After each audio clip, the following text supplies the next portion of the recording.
कोणत्या भाज्या किंवा पालेभाज्या आपण आपल्याला लावता येतील, म्हणजे जसं काही बियाणं आहेत किंवा मग काही वनस्पती आहेत किंवा कंद आहेत, तर असं काही लावता येऊ शकतं का आपल्याला? ज्या वाळलेल्या सुक्या मिरच्या असतात त्यांच्याच बिया तुम्ही घ्या, पण त्याच्यात एक बघायचं असतं की त्या बिया पाण्यात टाकायच्या आणि आपल्याला म्हणजे नर्सरीतनं पण पाकिट मिळतं, त्याच्यात पण लिहिलेलं असतं रुजवण क्षमता 60% 70%, त्याच्या पुढची असेल ते चांगलं बियाणं असतं.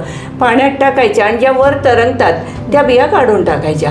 खाली ज्या बसतात बिया त्या बिया तुमच्या चांगल्या आहेत. हे बियाण्यांपासून तर तुम्हाला वांग आहे, मिरची, नंतर टोमॅटो, काकडी, हे सगळं तुम्हाला बियाण्यांपासून लावता येतं, भेंडी वगैरे.